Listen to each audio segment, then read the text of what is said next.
I'm Liz Larson. And I'm Bill McKenna. And together, we created the Cogno Movement System. And we'd like to welcome you to the New Life Perspectives radio show, where we're going to be sharing with you tools, tips, and ideas that are going to change your life.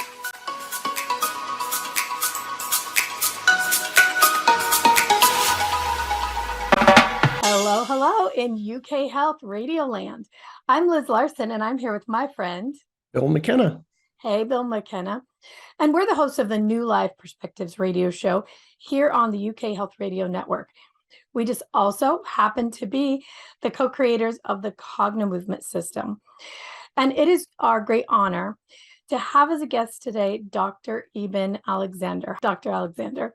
Hello, Liz. How are you, Bill? Good to see you. Oh my gosh, we're so thrilled to have you here. We just want to do a brief introduction of Dr. Alexander. Dr. Alexander is a Harvard Medical School neurosurgeon.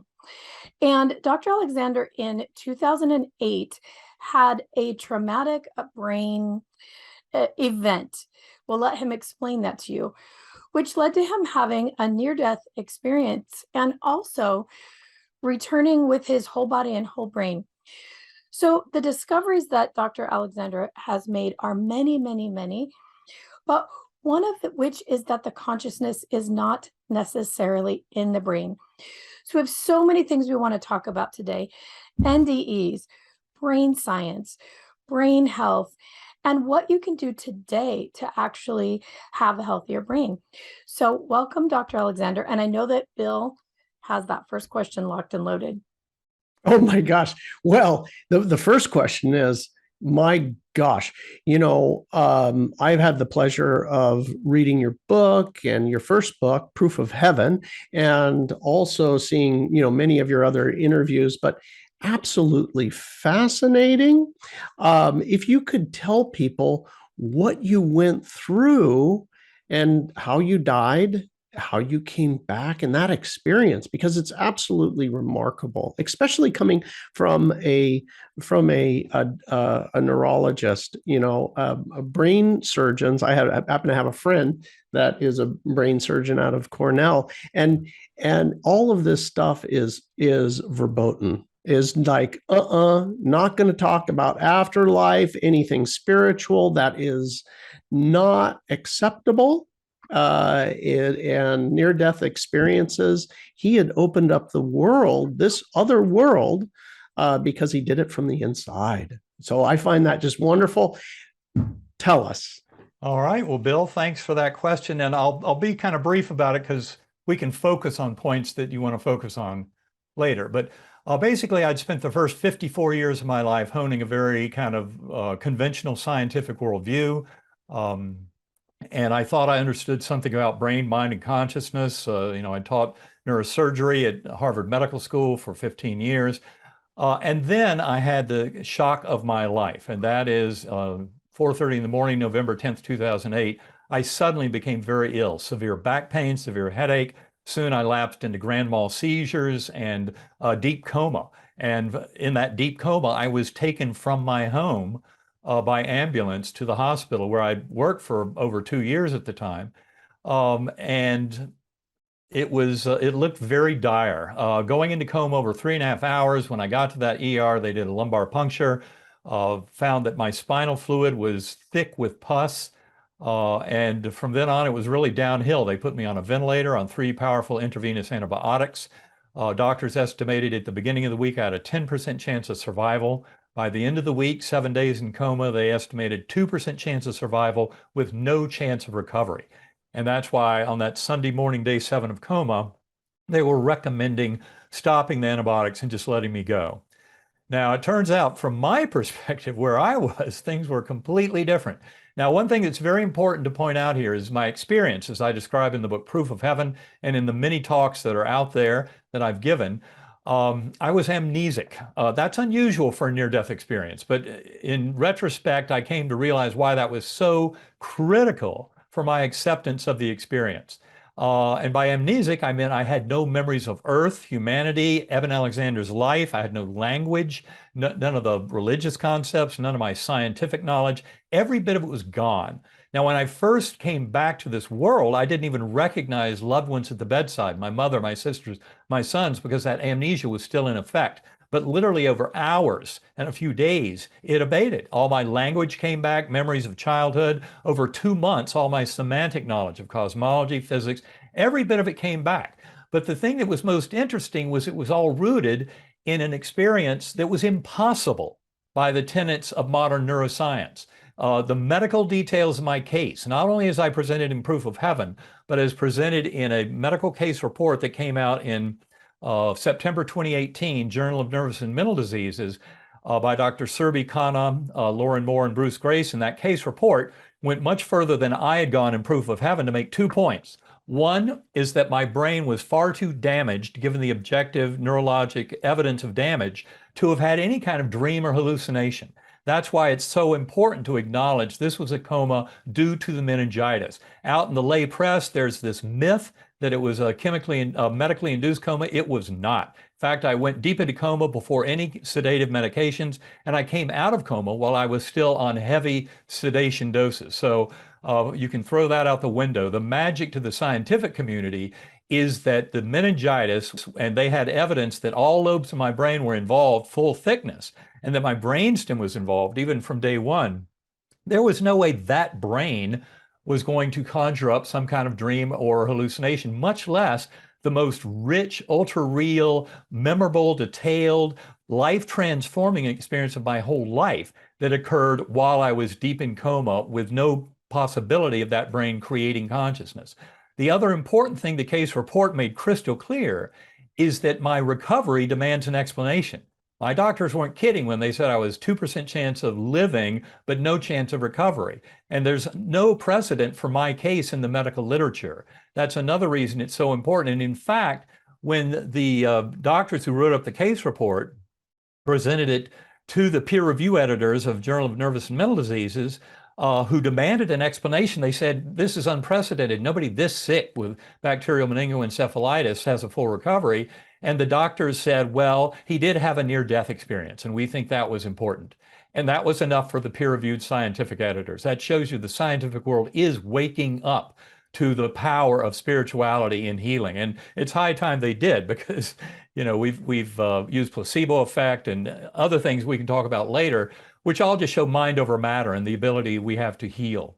Now, a very quick summary of what happened deep in the coma, and then we can take off in whatever direction you like. But it all started in what I call the earthworm my view, a very primitive course unresponsive realm, like being in dirty jello. I was rescued from that after what seemed like an eternity, because I didn't have any memory moment to moment, but rescued by a slowly spinning white light that came packaged with a perfect musical melody. And that white light served as a portal or a wormhole that ushered me up out of that ugly earthworm eye view world into a rich, ultra-real realm that I call the Gateway Valley. And this is the surprise. This is the kind of thing you often hear about in NDEs. It was much more real than this world. That's hard to put into words, and it's another piece that makes it impossible to explain, given the damage to my brain, to try and pretend that my brain created all this. This was done because we're conscious in spite of our brain. And when we die and leave the physical body and brain behind, our conscious awareness actually expands unfettered and is greatly, it's out there where we overlap with other minds, with loved ones who are still alive. We overlap with the minds of loved ones who have left the physical plane. All of that comes together in that mental spiritual realm. And so in that Gateway Valley, lots of beautiful Earth-like features, sparkling waterfalls, crystal blue pools, lush vegetation everywhere, flowers, blossoms, buds on trees, all this rich blooming and everything, no sign of any death or decay. It's kind of like Plato's world of ideals, but for the individual soul going through soul growth. That's where we would go through things like a life review, your life flashing before your eyes. That concept goes back at least 2,400 years to the writings of Plato, where people who visit the afterlife describe these reviews of their life. And the interesting thing is it's not from your perspective. It's from the emotional perspective of those around you who were influenced by your actions and thoughts. So life review is an important indicator that we're really sharing one mind. We're all part of one consciousness. And that's why to hurt another is to hurt oneself. The golden rule is written into the fabric of the universe through these life reviews. Now, those who've read Proof of Heaven will realize I was accompanied on this journey in that Gateway Valley. I was a speck of awareness on a butterfly wing. There were millions of other butterflies, vast formations, and I wasn't alone. There was a beautiful young woman. And she was dressed in the same simple garb as all the thousands of beings that I saw dancing, joy and merriment down below in this heavenly scene. And her message to me, I think, was the central message I was to bring back to this world. She delivered it telepathically. She never had to say a word in that realm. It all comes as pure conceptual flow. In fact, the words weren't there until I wrote them up much later, weeks after coming out of coma. But the words that I wrote to explain the concepts that came from her: you are deeply loved and cherished forever. You have nothing to fear. You are deeply cared for. And I cannot tell you how reassuring and comforting that was at that time.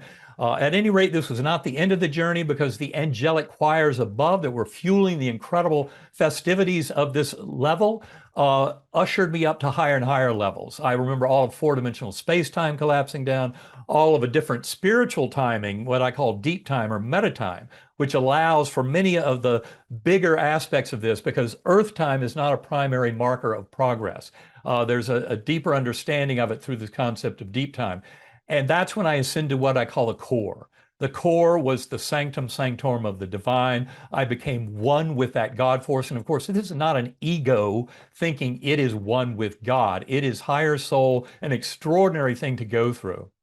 And other NDEers have described a similar oneness with divinity in that kind of core realm. And I would cycle through these realms, because without explanation, I would tumble back down from that core realm into the most primitive realm, and I worked my way back up. This happened many times. All this is fully told in Proof of Heaven and in other talks I've given, so I don't want to dwell on it too much. But the bottom line is, towards the very end of this journey, I was kind of banished from that core realm. They told me every time I went back there, you're not here to stay. We'll teach you many things. And there came a time when I tried to use the memory of the musical notes of the melody to conjure up that portal to take me up out of the earthworm eye view, and it didn't work anymore. They told me that would happen. But yes, it was real. And now I knew I was headed somewhere else. And that's when I saw thousands of beings going off around in the distance, heads bowed, arms like this. This murmuring energy was the same beautiful feeling of connectedness and being home that I had felt in the Gateway Valley and the core early in the journey. But now I was feeling it down here with all of these beings. That's what I call the power of prayer when I wrote it all much weeks later. And then there were 6 faces that appeared. They served as veridical time anchors, very important to place the majority of the coma journey between days 1 and 4 or 1 and 5 of my 7-day coma. I explain all that timing business in Proof of Heaven, and also Living in a Mindful Universe, the real sequel. And those faces were important, especially the 6th one.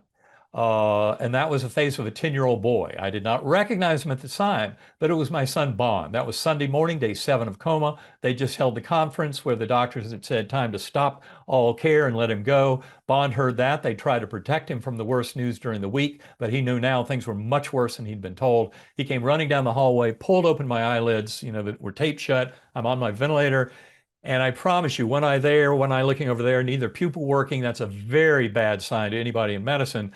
I didn't see him with my eyes or hear him with my ears. I was far too gone from this world.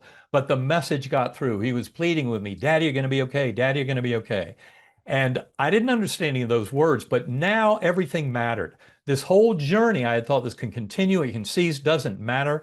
But now I realized I had a responsibility to another soul. And that is what demanded I come back. In fact, it was probably the only moment of terror in the whole experience, was realizing, oh my God, everything does matter. Here's this pleading soul. I've got to somehow get to that soul and do whatever I'm supposed to do. And that's what brought me back to this world, was my love for Bond. And I love that we named him Bond 10 years earlier, because he turned out to be my bond to this earth. So I said, when I woke up, I had no idea who these beings around the bedside were: my mother, my sisters, my sons. I remember one of my sisters told me later, as I report in Proof of Heaven, that I was sitting there like a little Buddha after they extubated me. And I was just looking around at everybody saying, all is well. All is well. There's nothing to worry about. And it was just this deep assurance. And she said it was so odd coming from me when the doctors had said I wasn't even going to be able to come back, even if I were to survive this thing. So, but I was in and out of a 36-hour crazy nightmare at that point. Explain all that in the book. The memories from the deep coma experience are sharp, crisp, vivid, alive, detailed today, exactly as they were when I woke up from coma. The 36-hour delusional nightmare after I woke up from coma and was interactive with family around me, but then kind of crazy, ICU psychosis, I don't remember those things. I'm glad I wrote them down way early on because that way I can compare. But the deep reality here is memories from this kind of experience are the kind of thing that stick with you for life. They're much more real than this world. They transform people. You have no fear of death. You come away with a much richer belief in connectedness and love, that we're all in this together. It's kind of a universal message from near-death experiences. And with that, I will open it up to where you'd like to go next. Okay, so let's take our quick break. We have to hear from the UK Health Radio Network. And when we come back, I have a question that I know everybody has already asked you, but need to ask it again. All right, UK Health Radio, take it away.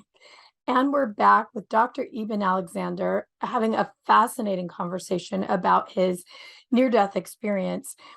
So, Dr. Alexander, I have to ask this because I know people who have not heard your story are thinking it. Did this experience match our religious belief that you already had? No, well, let's put it this way.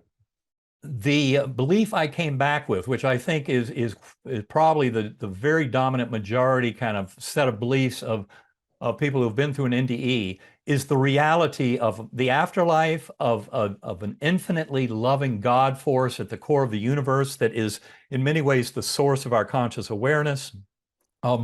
I came back knowing that the optimal way to live my life and make choices in every day that I live is through showing unconditional love for my fellow beings. Love, kindness, compassion, mercy, acceptance, forgiveness when necessary, and also, of course, gratitude. These were writ large all through my experience. It's all about love, and this is not dependent on someone's prior belief system. There are other important things to mention here that are different from my prior religious beliefs. One, very important, is it was absolutely crystal clear to me that our souls come back again and again. It's a continual process of refinement as we ascend towards that oneness with the divine. It does not happen in one lifetime. And souls, we're all involved in this process, but there also is something called programmed forgetting, so that we're not meant to have full knowledge of what our higher souls know between lives. In some of these deepest experiences, we're not meant to have all of that knowledge as we live these lives. And I suspect that has something to do with engaging with kind of the game of interacting here and learning and teaching in these mortal bodies, and buying into that. But for example, the reincarnation literature, I knew nothing about the scientific literature before my coma. But in fact, UVA Division of Perceptual Studies, University of Virginia, and you can go to uvadops.org to learn a lot more about that. They've been studying past life memories in children for more than 6 decades now. More than 2,700 cases, 1,700 of those cases solved.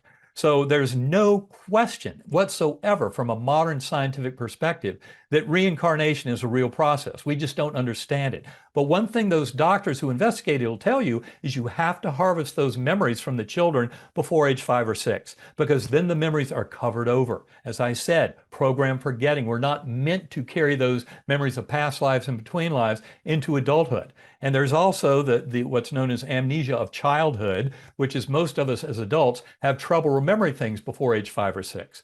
And that all is part of the same package. But the reality is those memories can be retrieved through hypnosis, through meditation, through centering prayer, through epiphanies, through spiritual experiences, say the trauma of losing a loved one, things like that, often open the door to give us this much grander vision of our loved one still existing. And all of this has come together really in the last year with a tremendous amount of objective scientific information. For your audience, if they go to bigelowinstitute.org, you will find 29 essays available for free that were written last year to answer the question, what's the best scientific evidence for continuation of consciousness beyond permanent bodily death? And those 29 essays are written by people, all of whom had more than 5 years scientific experience doing research in the afterlife question. So it's no longer a question of, is the afterlife real? It absolutely is. bigelowinstitute.org, start reading, you'll know exactly what I'm talking about. The evidence is overwhelming. But there are scientists out there who refuse to look at the evidence. That's about as anti-scientific as you can get. Why anybody ever asks them for their opinion, I have no idea. But the bottom line is the evidence is there for all of us. The afterlife is an absolute fact. And once you read those essays, you'll start seeing all the different directions people take to get there. But you will not doubt the reality of the afterlife again. So thanks for answering that. I have a personal experience with this. My son had post or pre-life memories before he came that were really, really vivid, not fun for us as a family, but really, really vivid. So we got a chance to experience that. I want to shift gears just a little bit here. So we know that it's obvious from your experience and many, many others that the consciousness is not located in the physical brain. But it is believed that the physical brain, the body, the nervous system is needed to translate that information, like having a radio for a radio signal. So in your case, your brain had global damage, meaning the entire brain was affected. That's correct, right? Yes. And then you came back from that coma, your brain still had global damage. What's the explanation for that globally damaged brain returning, coming back online and regaining full function? Do you still have damage now? That's exactly the question that those peer review editors were challenging the authors of the case report on my medical records about. How do you explain it? The explanation is a rich spiritual journey like this enables profound healing. There are other cases of people like me who have had a rich near-death experience that ended up healing what had driven them close to death. For example, Anita Moorjani, who wrote the book Dying to Be Me, she knew when she had her NDE and decided to come back to this world that her cancer and way. Likewise, Dr. Neal, the orthopedic surgeon who wrote the book To Heaven and Back, and other books beyond that. I presented with her many a time, and Mary Neal, she was kayaking in Chile back in the late 1990s, and her kayak got driven into the rocks, broke both her legs under boulders, underwater, more than 30 minutes. It was a warm water drowning. She was brought to the surface dead. They resuscitated her, and she ended up having a long but complete recovery, went back to orthopedic surgery, and of course to sharing her spiritual journey. These spiritual journeys are what allow for this profound healing. We've known for ages, medicine, we've used a placebo effect. It's the gold standard for assessing any new treatment modality for more than 6 decades now. And placebo effect is not just giving somebody a sugar pill to fix their headache. Placebo effect in its most profound form is an absolutely stunning example of mind over matter, of healing, soul over matter, spirit over matter, whatever have you, but answering prayers, of becoming well, coming into wholeness. This is what happens when we have a rich, profound spiritual connection with the source of the universe.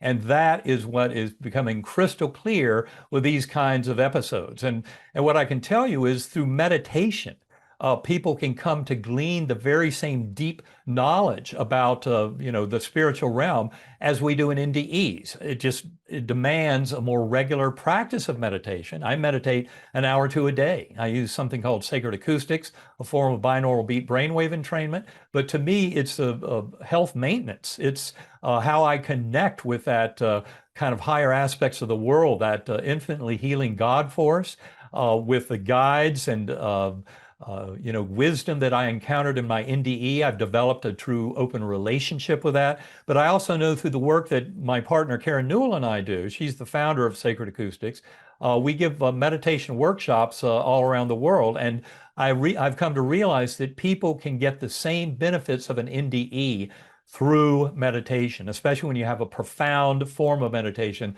like differential frequency brainwave entrainment, as in sacred acoustics. So it's really all about realizing the true power of mind over matter that we demonstrate, especially when it comes to healing, health, and wholeness. So tell us about, the word that you use there, and I'm going to butcher it up, but differential brainwave entrainment. I'm sure Yes. I partially butchered that, but tell us about that and what it is, and how does it put you into this altered state of like connection with that love force, I guess, of the universe. Excellent question, and it's fully covered in our third book, Living in a Mindful Universe. But to cut right to the chase here, binaural beats is the phenomenon. They were discovered in the mid-1800s by a Prussian physicist, and then in the late 20th century, people found that if you listen to these binaural beats, and what it means, very simple concept. You put a pure tone into one ear, say 100 hertz as an example, 100 cycles per second. Put 104 hertz in this ear. So slight difference, and it works up to about a 25 hertz difference.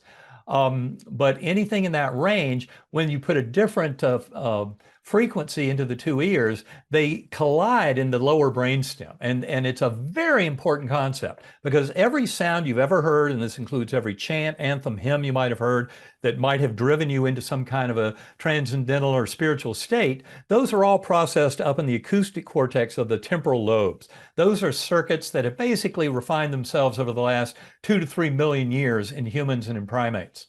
Very different from what's going on with the binaural beats. Those sounds are actually being processed in the lower brainstem. In a circuit that arose more than 300 million years ago, before mammals even walked this earth. Ancient circuit that's involved basically with localization through sound. So that circuit is active. When I hear a snap behind my head, that circuit is calculating the arrival time of sound going 1,000 feet per second to my two ears and telling me where the sound is behind me. That's the circuit that we're entraining with binaural beat brainwave entrainment. And what it does is it starts to modulate your lower brainstem. And according to modern neuroscience, the way consciousness and the brain kind of interact is you have an ignition system in the lower brainstem that 40 times per second fires up these now signals to modulate thalamocortical loops that connect the neocortex with the deeper thalamic structures. Don't want to get into any complexities around that because it gets pretty deep, but the bottom line is by modulating that ancient circuit, you end up modulating the whole intersection of consciousness with the brain and physical body. And that's what allows you to set it free, because that spiritual realm is not stuck in time and space. It's not in a here or a now. And it's not even the sense of self, we find, is in many ways not real as we explore more deeply into that. And these sounds enable you to basically separate conscious awareness.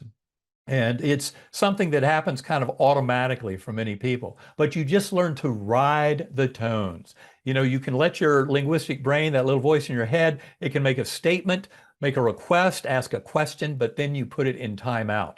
Because what we're talking about here is when you liberate your consciousness to expand beyond the veil into this primordial mind, you're leaving that little ego voice behind. And the ego voice is not who we are. So many people think, I am those thoughts. That is not true. Those thoughts are a parlor trick. In fact, that's your ego playing games. And the ego, if let loose, will send you into addictions and all kinds of other problems.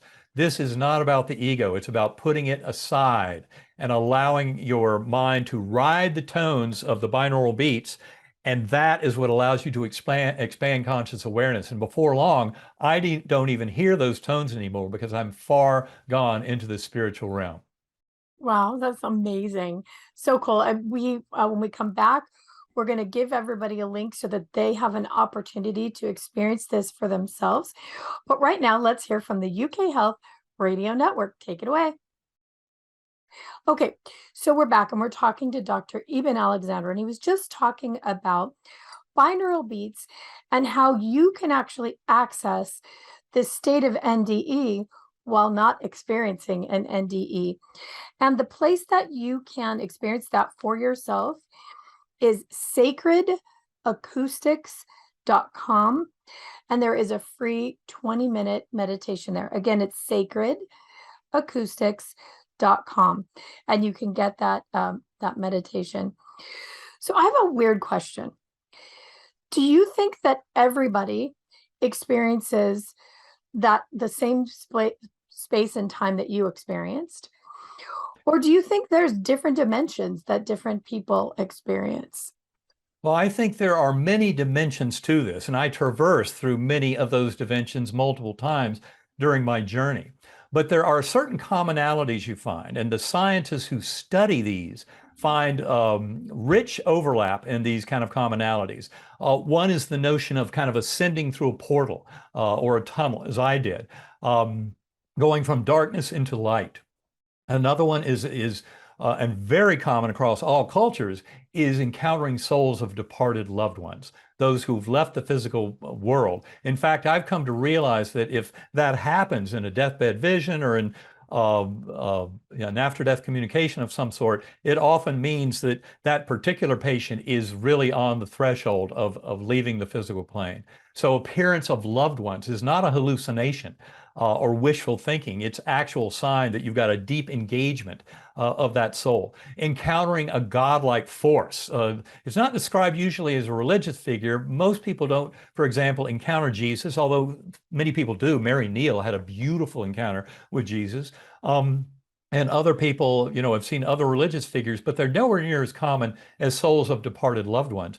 And that sense of the God force, that is the thing that seems to be so universal, this incredible lesson. And people do not feel that they're judged in a near-death experience, not judged by that higher force, as much as in the light of that beautiful love, of that pure, unconditional love of God. Anything we've done in the life review that looks selfish or greedy or hurtful to others looks especially bad in that light. So in the life review, it's kind of a gentle nudge to us to kind of move towards love, compassion, kindness, taking care of each other and not being exclusive in that, but trying to be as unconditional in our loving as we can. So those are really kind of universal things. I know Christopher Kops, C-O-P-P-E-S, a friend and colleague of mine, he's in the Dutch IONS group, the International Association of Near-Death Studies. He wrote a book called The Essence of Religions that really takes the gold standard of NDEs and their commonalities, compares them with all the religious faiths. And I can highly recommend that book because I think it's very instructive of how NDEs in many ways show us this kind of perfect pathway forward in terms of understanding the relationships. And all the great religions of the world come close to this, but they don't get it quite right. So just knowing about NDEs and knowing about that literature can be very helpful to people in navigating and understanding all this. Did you get a glimpse into what's the purpose of coming here? So if you're there, so beautiful, so amazing, so pure, but then you return here. What's that about? What it's all about is this is where souls grow. We don't grow there. That it's almost like breathing in, breathing out, inhale, exhale. And incarnation, a temporary dumbing down to the knowledge of the higher soul to allow us to participate with others in this engagement, learning, teaching, especially the deep lesson for humanity in the current era is that one of love and oneness with the divine. I think that's really the important thing to understand, is that this is where we get the growth done. And is wonderful and loving, and as much as that, when you're there, you realize, oh my God, this is home. And yet, I believe that our souls are really chomping at the bit to dive back in, come back in, knowing full well that they're going to end up losing that knowledge they have between lives. And it's going to be that program forgetting, so that they fully engage in these lives to live and learn and teach as we do by living these lives. That's what it's all about. But always towards that oneness, always towards love, compassion, and kindness. The exact opposite of what materialist science has perpetuated, is this false myth of separation from each other and a sense of competition from Darwinian concepts, as opposed to realizing collaboration and cooperation are the real clues to success in the biological world. So it's really about that deeper understanding of soul growth and progression. And our view of reincarnation is not like, say, a Buddhist view that might say, get off the wheel of reincarnation. This is all filled with grace and a concept of growth and transformation, evolution, as we grow towards this kind of higher point of existence. And that's why it all has meaning and purpose. And each and every soul is involved in that process of growth and transformation. So, as far as anybody knows, you are the singular human that has ever had this experience medically, global brain damage and then returning. Lots of people with NDEs, but this one specifically. Did you get an idea of why did you have this experience and why did you come back? Meaning, were you supposed to tell this story? Was there a reason for that specifically? Well, I think that, from my point of view, my near-death experience adds like thousands of other near-death experiences to the knowledge base. The only thing that's, kind of exceptional for the scientific community about my near-death experience is the perfectly well documented evidence that my brain was far too smacked by this horrible disease to have done anything or to then recover. And that part is really a gift. But to really understand this, you need all the people who are reporting these experiences. And that's why it's so important to share them. In fact, the main reason I wrote Proof of Heaven was not so much so the world would know my story. It was to help the wake up the medical profession. And again, nurses get this. They're often there with the patients who pass over. And many of the nurses I worked with knew all this already. But some of us doctors, I'll speak for myself, need more of a thumping, more of an education. So I needed my own personal experience. But I can tell you, based on that BigelowInstitute.org data, the objective scientific data is so strong for this now, you don't need a personal experience anymore to get this. All you need to do is start reading those essays. But a personal experience can greatly help you to engage and change your life in positive directions.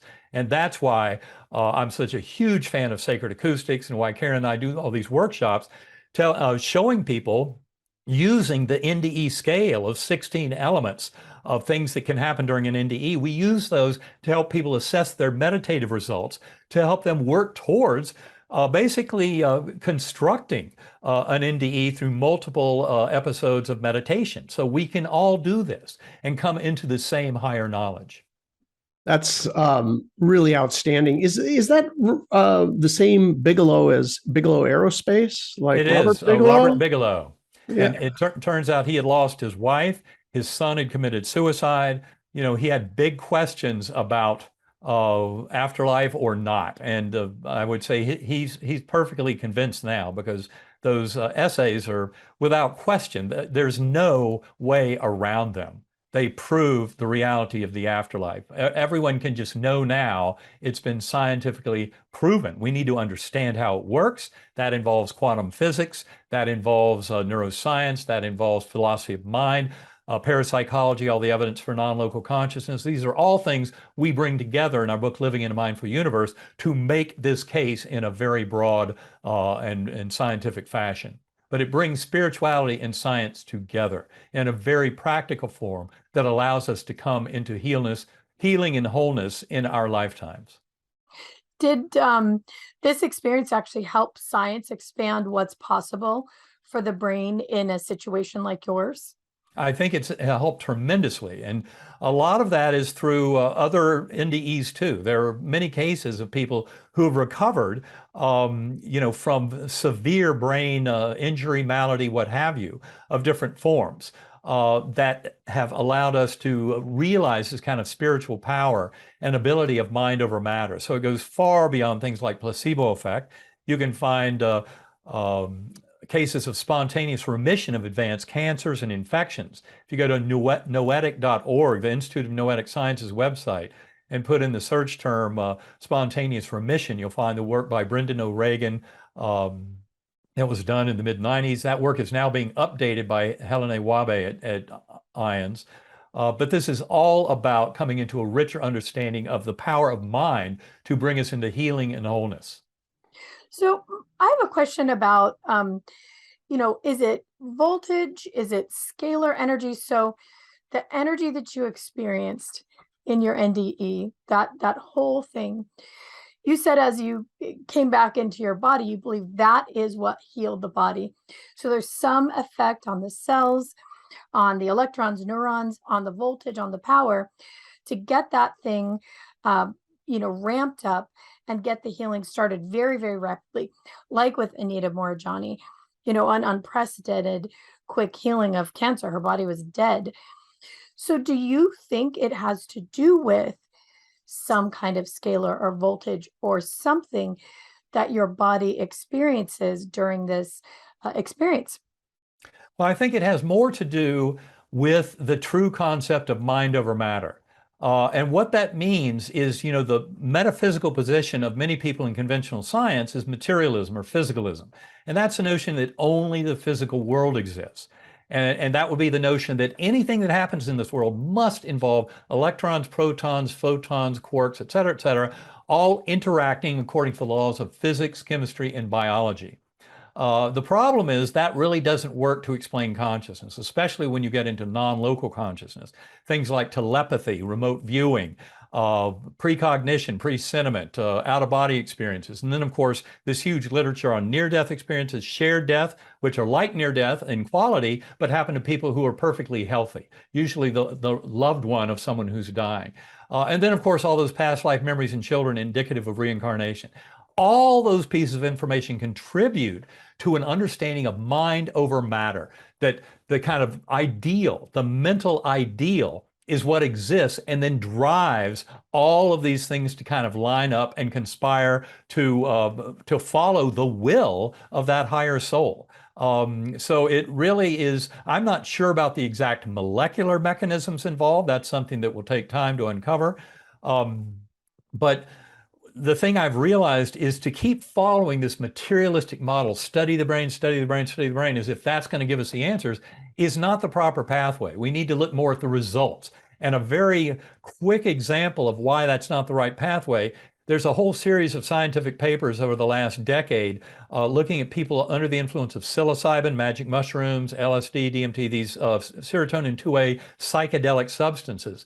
Anybody who's ever been on those meds, those plant medicines, would think, oh my God, my brain must be lighting up like a Christmas tree to be supporting all this phenomenal experience. That's not the case. Your brain actually goes away during those experiences. And every one of these scientific studies has confirmed, if you're looking for the answer, what explains the profound nature of psychedelic experiences, you can't look at the brain because the brain is simply going dark and getting out of the way.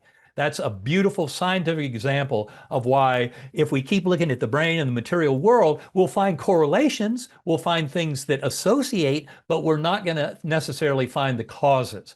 To find the causes, we have to go much deeper and have a much bigger model of the world, and that's objective idealism. This notion of a connected mind, of one mind that we all share, that the brain is a filter that allows it in. I mean, the evidence for the one mind is crystal clear just from near-death experiences, as I said at the beginning of this session. Your ability to telepathically communicate with loved ones still in the physical world, as well as loved ones who have left the physical world.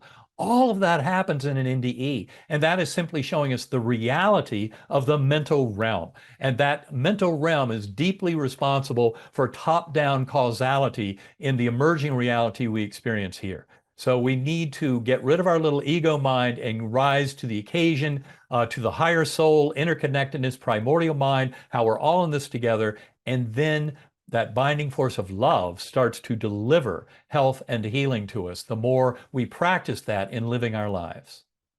Well, it would certainly occur to me that if we could harness in some way what you experienced, what Anita Morjani and all the other people who had healings through an NDE, that we could create healing, a profound healing beyond anything we could have ever imagined. So it leads me to ask, is there something like flooding the room with the binaural beats? Is there something that could recreate this energy or experience in a body while they're ill that could intercede in illness? Most NDEs happen like being struck by lightning. You can't plan for it. But if you could create healing. So what do you think about that? I would say that's a beautiful idea. And the best thing to do is to start today. Meditating, start, as my partner Karen Newell points out, why wait to a life review? I mean, I can't imagine a worse fate than being a materialist my whole life, getting there at the end on my deathbed when I witnessed the reality of loved ones coming, realize it's not a hallucination or dream, but they're really there, and saying, my God, I wasted my whole life not believing in this. So why not start today? Read some of those Bigelow papers, start meditating, use sacred acoustics every day, just ride the tones, let them take you down deep into these states of relaxation and conscious awareness, and subconscious and unconscious awareness and connection with primordial mind, and start doing that daily review where you try and live showing kindness, compassion, mercy, acceptance, and forgiveness to all fellow beings, including yourself. And let's start living that way. And then when you get smote down by lightning or whatever else happens, you're fine. You're coasting in golden. And if there's going to be a shot for you to come back to this world and demonstrate miraculous healing, it will come in that setting of having developed that mindset of knowledge, study these cases, understanding what other souls have successfully managed to do. And then you've had the practice of going within. I can't imagine trying to live my life without meditating an hour or two a day. Now, it doesn't have to be that long. You can meditate for 10 or 20 minutes and it does some good. The key is regular practice. And that's what I would recommend. If you go to sacredacoustics.com, you've got a great starting place. And also, that's a very informative website to explore, to learn more about meditative techniques, because it's a lot more than just listening to the tones. And if you go to her website, you'll find a lot of clues as to how to greatly kind of magnify the results from these efforts. Okay, everybody, we've done it again. We've run right up against the line. It happens so fast every time. So we have to close for today, but I want to make sure everybody knows exactly how to reach Dr. Alexander and his wealth of information. Number one, EbenAlexander.com, and it's EBEN, right? EbenAlexander.com. Eben, right. The books are Proof of Heaven, The Map of Heaven, and Living in a Mindful Universe.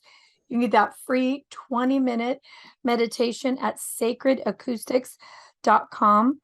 And another great resource for you is Inner, INNER, InnerSanctumCenter.com. Thank you so much, Dr. Alexander, for being here with us. Any last thoughts, Bill? I just love having him on, and just note, everybody, that he talked about love. Love was that healing force, and that there wasn't any judgment. There wasn't any judgment when you crossed over. You're just having an experience. Understand, love, forgive, and watch the quality of this lifetime for yourself explode. Thank you. All right, everybody, be safe and be well, and we will see you all again next week. Thanks for being here with us on the New Life Perspective radio show. For more information or to find out more about the work that Bill and I do, please visit us at cognomovement.com or email us at info@cognomovement.com. See you again soon.